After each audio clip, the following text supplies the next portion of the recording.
আমাদের মেয়েদের প্রতিদিন সকালবেলা হলে উঠে নাস্তা খাওয়ার পরে কি রান্না করবে এই চিন্তা করতে করতে 1 ঘন্টা পার হয়ে যায়। তা আমি আজকে আমার পছন্দের 2টা রেসিপি তৈরি করব। তো প্রথমে আমি এখানে ইলিশ মাছ নিয়েছি ছোট ছোট 2টা। তো ইলিশ মাছগুলোকে রান্না করব আমি হাতে মেখে। তো প্রথমে এখানে দিয়েছি আদা রসুন বাটা 1 চা চামচ, হলুদ গুঁড়ো, মরিচ গুঁড়ো, তারপর দিয়েছি একটা টমেটো, পেঁয়াজ কুচি, 2-3টা মরিচ, এখন দিয়েছি সয়াবিন তেল। পরিমাণ মতো তেল দিয়ে এখন আমি খুব ভালো করে এগুলোকে মেখে নিচ্ছি। তো এইভাবে মেখে ইলিশ মাছটা রান্না করলে আমার হাজব্যান্ডও পছন্দ করে, আমার তো খুবই পছন্দ এইভাবে ইলিশ মাছটা রান্না করলে। যারা এখনও এভাবে কেউ কখনোই ইলিশ মাছটা রান্না করেননি, একবার হলেও এভাবে ট্রাই করবেন, খুবই মজা হয় এই ইলিশ মাছটা এভাবে রান্না করলে। ছোট ইলিশ মাছ হলেও খেতে অসম্ভব মজা হয়। আমি সামান্য পরিমাণে একটু পানি দিয়েছি, এখন ঢাকনা দিয়ে আমি চুলায় বসিয়ে দিব। তো চুলাটা ধরিয়ে এখন কিছুক্ষণ কষিয়ে নিতে হবে।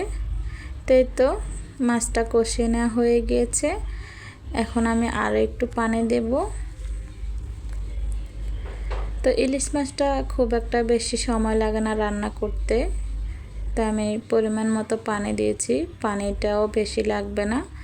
তো এখন আমি আবারও একটু ঢেকে রান্না করব কিছুক্ষণ।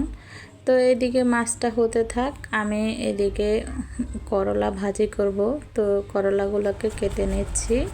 তো করলাটাকে আমি পানি দিয়ে ধুয়ে পরিষ্কার করে নিয়েছি আগে। আলু ছিলে আলুটাও ধুয়ে পরিষ্কার করে নিয়েছি, এখন কেটে নিচ্ছি। তো আমার হাতের করলা ভাজিটা নাকি তিতা লাগে না খেতে, আমি ভাজি করলে নাকি অনেক মজা হয়। তা আমি করলা ভাজির সাথে সব সময় 1-2টা আলু দেওয়ার চেষ্টা করি, আলুটা দিলে আর বেশি তিতা লাগে না। আমার তো করলা ভাজি হলে আর কিছুই লাগে না।